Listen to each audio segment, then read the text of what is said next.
எங்க வீடியோல அழகா இருக்கேனா? இருக்க தலையெல்லாம் கேட்டா பேசு. என்ன பேசுன்னு தெரியல. எல்லாரும் சாப்பிட்டீங்களா? நல்லா இருக்கீங்களா? ஏய், நீ ஒன்னும் லைவ்ல பேச வரல. இன்னைக்கு சாட்டர்டே.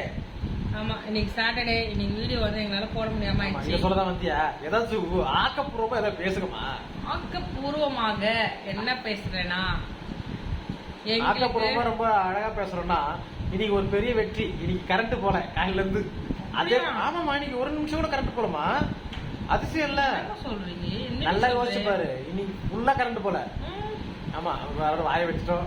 எப்ப போக நைட் ஆனாலே ஒரு பயம் வருதுக்கு. ஆமாங்க, எங்களுக்கு என்னன்னு தெரியல. அதுதான் கேட்கணும்னு நினைச்சேன். எங்களுக்கு மோட்டருக்கு எப்பவுமே 40 ரூபா தான் வரும்.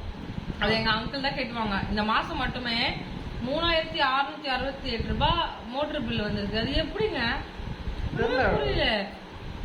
வெறும் மோட்டர் பில். வெறும் மோட்டருக்கு நாங்க இதுவரை 40 ரூபா தான் வரும். நம்ம வீட்டுல ஏசி அதெல்லாம் போட்டு கூட 1800 ரூபாய் 2000 அதுதான் அட்ஜஸ்ட். அது பெரிய அமௌண்ட் நம்மளுக்கு. ஏசி இது 2200 ரூபாய். 2200 அதிகம். 2200 சொல்றேன். 800 சொல்றேன் நினைக்கிறேன். 800 சொல்றேன். கம்மியா சொல்றீங்க. 800 சொல்றேன். அம்மா, இப்ப கூட நம்ம எவ்வளவு பொருள் யூஸ் பண்றோம். போன மாசம் நிறைய யூஸ் பண்ணணும். ஏன்னா வெயில் டைம் இருக்க முடியல. மே மாசம் எல்லாம் அது ஓகே. மோட்டருக்கு எப்பவுமேங்க இதுவரை 40 ரூபா தாங்க வந்திருக்கு. 2 வருஷத்துல 40 ரூபா கட்டுறது அது கம்மி தான். 100 யூனிட் வந்து ஓடாது. இது என்னன்னே தெரியல. அப்புறமா என்னுடைய ஃப்ரெண்டு இருக்கால, அவளும் வந்து சொன்னா அவங்க வீட்டுக்கும் 6000 ரூபாய் வந்துச்சு. அவங்க வீட்டுல ஏசி எல்லாம் கிடையாது, ஃப்ரிட்ஜ். 6000. அதுதாங்க கொடுமை. ஓடு வீடுதான். எப்படி 6000 ரூபாய் வந்துச்சு? ஒண்ணுமே புரியல. இது மாதிரி உங்களுக்கும் அதிகமா வந்துச்சா கரண்ட் பில்லு? எனக்கு நீங்க சொல்லுங்க. நாங்க எதாவது தப்பு பண்றோமா? என்ன பண்றதே எனக்கு தெரியல. ஆனா அவ என்ன சொன்னா, அவங்க போய் கேட்டதுக்கு இந்த வருஷத்துல எல்லாம் ஏதோ ஒண்ணு விட்டுட்டாங்களாமே, அதெல்லாம் சேர்த்து அப்ப கூட எப்படிங்க 6000 வரும்? என்னங்க இது ராஜிக்கு? அத எங்க அங்கிள் அவசரம் அங்கிள் 200 யூனிட் ஃப்ரீயா தர சொல்லி எனக்கு 100 யூனிட் போச்சேன்னு அங்கிள் புலம்பிட்டே போனாங்க.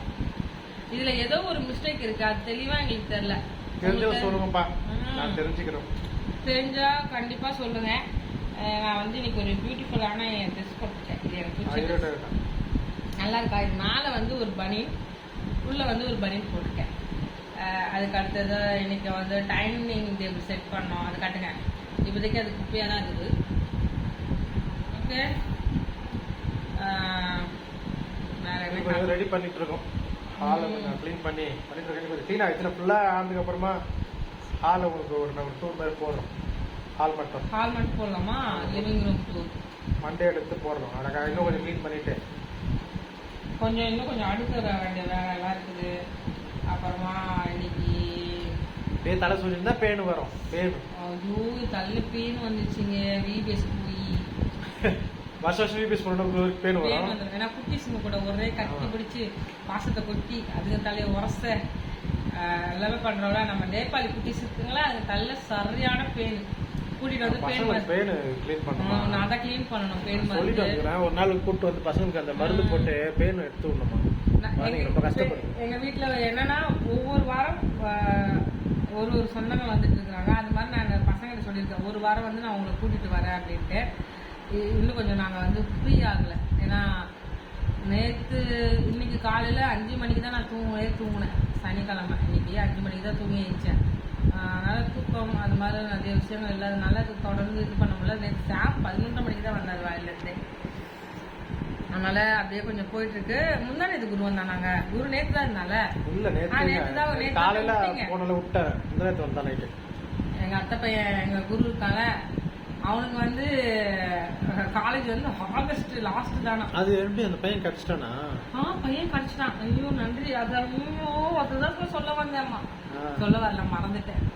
ரொம்ப ரொம்ப நன்றி. எவ்வளவு பேர் விசாரிச்சீங்க, ப்ரேயர் பண்ணீங்க, வாட்ஸ்அப்ல புரியாது. அதாவது நான் வந்து கம்யூனிட்டி போஸ்ட்ல வந்து ஒரு தம்பி வந்து காணாம போயிட்டான். குருவோட எங்க மாமா பையன் படிக்கிற டியூஷன்ல குருவோட கூட படிக்கிற பையன், அவன் வந்து காணாம போயிட்டான். இப்ப வந்து கிடைச்சிட்டான். இன்னைக்குதான் கிடைச்சானா. ரொம்ப ரொம்ப நன்றி. 10 நாள் கழிச்சு ஒரு குழந்தை கிடைக்கிறது வந்து ஒரு பெரிய விஷயம். போறான்.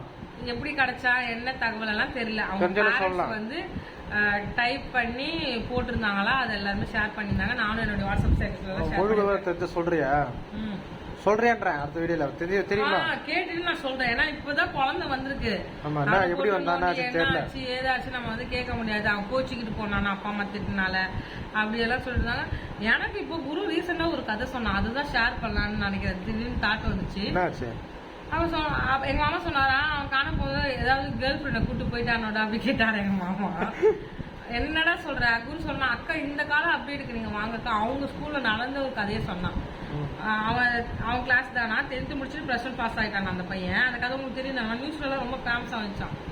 ஆமா, அந்த பையன் என்ன பண்ணிருக்கான், வேற ஒரு ஸ்கூல்ல போயிட்டு ஃபீஸ் எல்லாம் கட்டிட்டு +1 சேர இதுக்கு வந்துச்சான். இவன் என்ன பண்ணிருக்கான், கவர்மெண்ட் ஸ்கூல்ல ஒரு பொண்ணை லவ் பண்ணிருக்கான். கேட்டுக்கோங்க, 10th படிச்ச பையன் +1 ஜாயின் பண்ணல. குருவோட ஃப்ரெண்டு, அதாவது ஃப்ரெண்டுனா ஸ்கூல்ல ஆய் ஆய் பாய் எல்லாம் பேசுவோம்ல, க்ளோஸ் ஃப்ரெண்ட் இல்ல. அப்ப என்ன பண்ணிருக்கான், கவர்மெண்ட் ஸ்கூல்ல மாத்தூர்ல ஒரு பொண்ணை லவ் பண்ணிட்டு இருந்திருக்கான். அந்த பொண்ணு வந்து பாத்தீங்கன்னா 10th 3 சப்ஜெக்ட் ஃபெயில் ஆயிடுச்சான் அந்த பொண்ணு.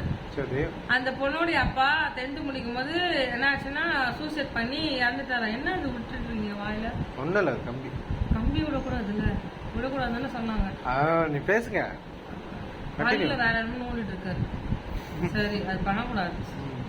அதுக்கு அடுத்தது என்னன்னா, என்ன சொல்லுவாங்க, அவங்க அப்பாவும் சூசைட் பண்ணி இறந்துட்டாராம் அந்த பொண்ணுடைய அப்பா. என்ன பண்ணிருக்காங்க, இந்த பையன் +1 போல வீட்டுல போய் எனக்கு கல்யாணம் பண்ணி வைங்கன்னு அப்பா அம்மா சண்டை போடுறான். கல்யாணமா? இதனோட கால கொடுமை. நான் குருவை அப்பா ஏன்னா இப்படி சொல்றாருன்னு சொல்லி சிரிச்சதுக்கு குரு ஒரு நிறைய கதையை சொன்னா, அதுல ஒரு கதை எனக்கு பாதிச்ச கதையை நான் ஷேர் பண்றேன். கிட்டத்தட்ட ஒரு 3 கதை ஒரு ஸ்டோரி வந்து சொன்னான். அவன் 3 ஸ்டோரி சொன்னா, அதுல இந்த ஒரு ஸ்டோரி எனக்கு ரொம்ப கஷ்டம். அக்கா அது எவ்வளவு ஃபேமஸ் ஆச்சு, ஏதோ ஒரு பேர் சொன்னான். சரி விடு. சாந்தியா? சாந்தி இல்ல, அந்த பையன் பேர் தெரியல எனக்கு. பையன் பேர் இடமா சாந்தி இருக்கும், தெரியல விட்டு. சரி, அந்த பொண்ணு என்ன பண்ணிச்சாமா, அந்த பொண்ணு என்ன பண்ணிருக்கு, அவங்க அம்மா நல்லா போயிட்டு நான் அந்த பையனை கல்யாணம் பண்ணிக்கிறேன் அப்படின்னு கேட்டுக்குது. அது மாதிரி இந்த பொண்ணு என்ன பண்ணிருக்கு, அப்புறமா ஃபெயில் ஆயிடுச்சுல, 3 சப்ஜெக்ட் எழுதுறது ரொம்ப கஷ்டம் தான். அது என்ன பண்ணிருக்கு, மெடிக்கல் ஷாப்ல வேலைக்கு போயிருக்குது. இந்த பையனும் அவங்க வீட்டுல கேட்டு கல்யாணம் பண்ணி வைக்க, சின்ன வயசு, இப்பெல்லாம் பண்ணக்கூடாது, படிங்க அப்படின்னு இருக்கேன். இது ஒன்றும் தப்பு இல்லையே. அம்மா அப்பா குழந்தைங்களுக்கு என்ன பண்ணுவாங்க, இதுதான் அட்வைஸ் பண்ணிருக்காங்க. இதுங்க என்ன பண்ணிருக்கு, இந்த பொண்ணு மெடிக்கல்ல வேலை பார்க்கறதுல இந்த பொண்ணு என்ன பண்ணிருக்குது, மெடிக்கல்ல இருந்து தூக்க மாத்திரை, சூசைட் பண்ணிக்கிறதுக்கு என்னென்ன போட்டு நம்ம பண்ணா சூசைட் பண்ணா அந்த மாத்திரை எல்லாம் எடுத்துட்டு போட்டுட்டு நைட்டு அந்த பையனுக்கு கால் பண்ணிருக்கு ஒரு டைம்ல. சரியா, அந்த பையன்கிட்ட இது மாதிரி சொல்லியிருக்குது, நீ வா நம்ம பீச்சுக்கு போலான்னு சொல்லியிருக்குது அந்த பொண்ணு. பீச்சுக்கு போயிருக்கிறாங்க. எனக்கு என்ன டவுட்னா, +1 போவாத பையன் வண்டியை எடுத்துட்டு பீச்சுக்கு போயிருக்கான். அப்பெல்லாம் போலீஸ் பிடிக்காதாங்க. நம்ம சும்மா போனாலே ஹெல்மெட்டை கையில வச்சிருக்கோம்னு சொன்னா கூட ஃபைன் போடுறாங்க நம்மளை பிடிச்சி போலீஸ். டாபிக் மாறி போற கதைக்கு வா. அந்த பையன் அங்க போயிருக்கிறான். நிஷாந்த் தான் என்னமோ ஒரு பேர் சொன்னான். சொல்லு. அந்த இப்போ அந்த பையன் இங்க இருந்து பீச்சுக்கு அந்த பொண்ணை கூட்டிட்டு வண்டியில போயிருக்கிறான். சின்ன பையன், லைசன்ஸ் கூட இல்லாத பையன். ஹெல்மெட் போட்டு தான் பாதி பேர் முக்கால்வாசி பிடிக்க மாட்டாங்க. சரியா, அங்க வர போயிட்டு பீச்ல உட்காந்து பேசிட்டு சாயந்தரமா நைட்டா பகலா கிட்டத்தட்ட அது டைம் தெரியல, நைட்டு தான் சொன்னான் குரு. 6-7 அந்த டைம்ல ஈவினிங் நைட்டு. அப்புறமா இந்த பொண்ணு என்ன சொல்லிருக்கு, அப்படியே கயிறெல்லாம் கழுத்துல கெட்டி 2 பேரும் தூக்க மாட்டி செத்துக்கலாம், பீச்சில் உட்காந்துட்டு கழுத்தெல்லாம் இருக்கிறதுங்க, தூக்க மாட்டி செத்துக்கலான்னு கையை 2 கெட்டி இருக்குதுங்க. கெட்டிட்டு மாத்திரை எல்லாம் போட்டுட்டு 2மே கடலை குதிச்சிச்சான். அப்புறம் செத்துட்டாங்களா? ஆமா. என்னையா சொல்ற? என்னக்கா இந்த கதை தெரியலன்னு என் தம்பி கேக்குறான். உங்களுக்கு எப்படிக்கா தெரியாம போச்சு, வாங்க போங்க தான் பேசுவாங்க குருவங்களை. என்னக்கா உங்களுக்கு தெரியாத குருமான 2 பேருமே குழந்தைங்க செத்து. ஆனா அவன் என்ன பண்ணிருக்கான், வண்டிக்குள்ளேயே சாவியை வச்சுட்டான். வண்டிக்குள்ளேயே சாவி, மொபைல் எல்லாமே போட்டு ட்ராக்கிங் எல்லாம் போட்டு உள்ள வச்சுட்டு வந்துட்டாங்க. ஏன்னா தேடுவாங்கல்ல வீட்டுல, போலீஸ்ல கொடுத்து 2 பேர் வீட்லயுமே பசங்க காணணும்னு போலீஸ்ல கம்ப்ளைண்ட் பண்ணிருக்காங்க. அந்த ஜிபிஆர்ஸ் இது பண்ணா அது வந்து பீச்ல வந்து முடிஞ்சிருக்குது. போலீஸ் நைட்டு வந்து பார்த்தா போனோம் மிதங்கி கரை வந்திருக்குது. அப்புறமா அப்போ ரூமர் வந்துரும்போது கண்டுபிடிக்கும் போது அங்க 2 பேரும் பேசி இருக்கும் போது அங்க இருந்து வந்த பொறுக்கி பசங்க வந்து அடிச்சு அவங்கள வம்பு இழுத்து கொன்னு கடலை போட்டாங்கன்னு சொல்லிருக்காங்க. அப்படி ஃபர்ஸ்ட் கேஸ் வந்துருக்கு. ஆனா அப்படிதான் விசாரிப்பாங்க. போஸ்ட்மார்ட்டம்ல தான் தெரியுது இவங்க தான் அது. ஆமா அந்த பொறிக்கு பசங்க வேற யாரும் இல்ல, இவங்க தான். இதுங்க மாத்திரையை போட்டுட்டு கழுத்தை நெருக்கிக்கிட்டு கையை கட்டிட்டு ரெண்டுமே அட்ட டைம்ல 2 பாடியும் ஒன்னாவே கிடைச்சிருக்குது. இதெல்லாம் என்னடா இது தெய்வீக காதல்னு.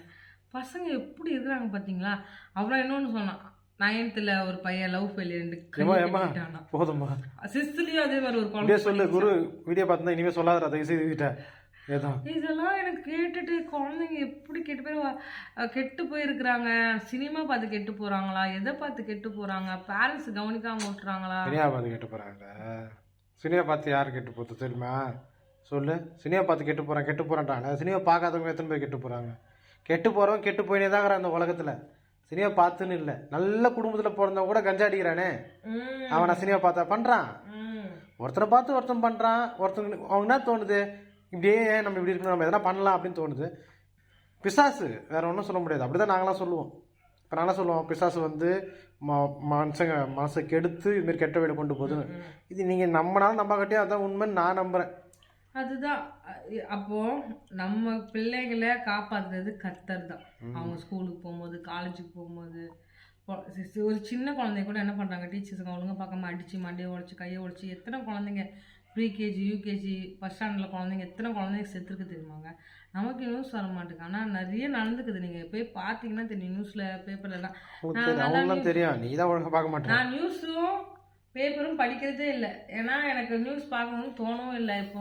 அது எனக்கு ஆனால் நான் நல்லா பார்ப்பேன். எங்கள் காலேஜ்லலாம் எம்காம்லலாம் நான் தான் அந்த நியூஸ் அப்டேட் வந்து சொல்லுவேன். சார் வந்து கேட்பார், இன்றைக்கி நியூஸில் என்ன பார்த்தீங்கன்னா, அப்போ நான் எழுந்துச்சி இன்றைக்கி நியூஸில் இதெல்லாம் பார்த்தேன். நான் அந்த ஒரு காலத்தில் நான் எல்லாமே சொல்லுவேன். இப்போ எனக்கு அது என்னன்னு தெரியல, எனக்கு தோணலை எதுவுமே பார்க்கணுன்ட்டு. ஏன்னா கெட்டதாக வருது, அது பார்க்கறதுக்கு நமக்கு தைரியம் வேணும். அந்த தைரியம் இல்லாமல் போயிடுச்சு. ஜபம் தான் பண்ணணும். ஏஸ்பா தான் நம்ம பிள்ளைங்கள, நம்ம வீட்டில் பெரியவங்க கூட விழுந்து போகிறதுக்கு காரணமாக இருக்கிறாங்க. கல்யாணம் ஆனவங்க கூட தப்பு செய்கிறாங்க. எல்லாமே கண் எதிரில் பார்க்குறோம். ஒரு பைபாஸ் தாண்டி போகும்போதே அந்த லாரி இருக்கிற இடத்துல என்னென்ன நடக்குதுன்னு ஓப்பனாக சொல்ல முடியல. அது மாதிரி நிறைய விஷயங்கள் எல்லா இடத்துலையுமே கெட்டு போய் தான் இருக்காங்க. ஆனால் எனக்கு என்னன்னா, அந்த சின்ன பிள்ளைங்க, பிஞ்சு பிள்ளைங்க, ஐயோ அப்போ தான் +1 +2 10th 9th படிக்கிறாங்க. இந்த பிள்ளைங்கள்லாம் இப்படி தங்களுடைய வாழ்க்கையை முடிச்சுக்கிறாங்க. இப்போ கூட ஒரு பையன் 18 வயசு பையன் தான் தூக்குமாட்டியா இருந்துக்கிட்டான். கேட்டால் அந்த பொண்ணு அவனுடைய லவ்வை ஏற்றுக்கலையாமா.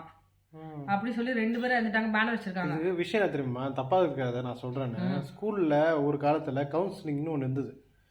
அதுக்குன்னு ஒரு பீரியட் இருந்தது. நம்ம படிக்கும்போது கூட எனக்கு தெரியும், அடிக்கடி வருவாங்க, NSSலேருந்து வருவாங்க. நீ ஸ்கூலுக்கு ஒழுங்காக போகிறது இல்லை, அதனால உனக்கு தெரியல. காலேஜில் அது இருந்தாங்களே தெரியுமா, காலேஜில் இருந்தால் கூட தெரியாத உனக்கு. நீ காலேஜுக்கு படிச்சியா இல்லை ஓபி அடிச்சுட்டு வந்தியா, சும்மா புடவை கட்டினு அங்கே திரிஞ்சிட்டு இருந்தா வேஸ்ட்டுங்க. இது உண்மையாக சொல்லட்டுமா, கல்ச்சருக்கு போகிறேன் அதுக்கு போகிறேன், படிக்கவே இல்லை, தண்டங்க இது. அம்மா போய் காம்படிஷன்ல கலந்துட்டு கப்பு வாங்கி, ஆனால் தான் உனக்கு எந்த வேலையும் கிடைக்கல. நான் சொல்கிறேன், உனக்கு எந்த வேலையுமே கிடைக்காது. ஏன் சொல்ல, நீ காலேஜ் எதுக்கு போன உனக்கே தெரியல. காலேஜ் ஸ்கூல் எல்லாம் ஒழுங்கா போலாங்க. அது சரி, எங்க வீட்டு சிச்சுவேஷன், எங்க அப்பா அம்மா அந்த அளவுக்கு உன்னோட கதை பேசுறாங்க வரல. நான் சொல்ல வந்து நல்லா இது பண்ணிக்கலாம். சைக்கார்டிஸ்ட் ஒருத்தங்க இருந்தாங்க, அதாவது தெரியுமா, அதெல்லாம் எதுக்கு இருந்தாங்க காலேஜ்ல, இப்போ இருக்காங்க, நம்ம காலேஜ் எல்லாம் இருக்காங்க. ஸ்கூல்ல இருக்காங்க தெரியல, ஆனால் ஸ்கூல் அப்பப்போ வருவாங்க, வந்து பேசுவாங்க. எங்க கூட NSSல வந்து பேசும்போது பேசினாங்க. நான் 8th படிக்கும்போது NSSல இருந்தேன். 3 நாள் அங்கே ஸ்கூல்ல தங்கியிருந்தேன். அப்போ வந்து பேசினாங்க. அவங்க தான் ஃபர்ஸ்ட் ஒரு வார்த்தை சொல்லி கொடுத்தாங்க, இன்னி வரைக்கும் ஞாபகம் வச்சிருக்கிறேன். அது நிறைய இடத்துல சொல்லுவேன். ஒரு பொண்ணு தனியா வீட்டில் இருந்தா எந்த பிரச்சனையுமே இல்லை, ஆனால் ஒரு பையன் வீட்டில் அமைதியாக தனியாக இருந்தால் அவன் பிரச்சனையில் இருக்கிறான்னு அர்த்தம். அப்படிதான் சொல்லுவாங்க. ஆம்பளை பசங்க ஒரு 4 பேருக்கு சேர்ந்து கலகலன்னு ஏதாவது பிரச்சனை பண்ணி இப்படி தான் இருப்பானுங்க. அதுதான் பசங்களோட நேச்சர். அந்த நேச்சரில் இருந்தால் தான் அவன் நார்மலாக இருக்கானே அர்த்தம். எங்கள் ரோட்டில் நின்றுக்கிட்டு சண்டை போட்டுக்கிட்டு கிரிக்கெட் விளையாட்டு, இதுதான் பையனோட நேச்சர். அவன் தனியாக இருந்தானா ப்ராபத்தில் இருக்கான், ப்ராபத்தில் இருக்கா. அப்படிதான் எங்களுக்கு சொல்லி கொடுத்தாங்க. ஒரு பொண்ணு இருக்கலாம், பொண்ணு பிரச்சனை இல்லை, பொண்ணு தனியாக இருந்தால் எல்லாத்தையும் சாதிக்கும். பசங்க அப்படி பண்ண முடியாது, அது சான்ஸ் கிடையாது. அப்படி அவன் தனியாக இருந்தானா அவன் ஏதோ ப்ராபத்தில் இருக்கான் அப்படின்னு 8வதுல சொல்லி கொடுத்தாங்க. இன்னும் ஞாபகம் வச்சிருக்கேன். ஆனால் அதை தான் இப்போ சொல்லுவேன், ஒரு நல்ல ஃப்ரெண்ட்ஸை வளர்த்துக்கணும், நல்ல ஒரு சர்க்கிளை வளர்த்துக்கணும், நம்மளுக்கு மனசில் பட்டதெல்லாம் பேசுறதுக்கு ஒரு கும்பலை வச்சுக்கணும். இதெல்லாம் பண்ணணும். இன்னைக்கு ஒரு சின்ன இது அட்வைஸு. ஃபோனு இன்னும் கொஞ்ச நேரத்தில் ஆஃப் ஆக போகுது, அதனால பாய் உங்களுக்கு, பாய்.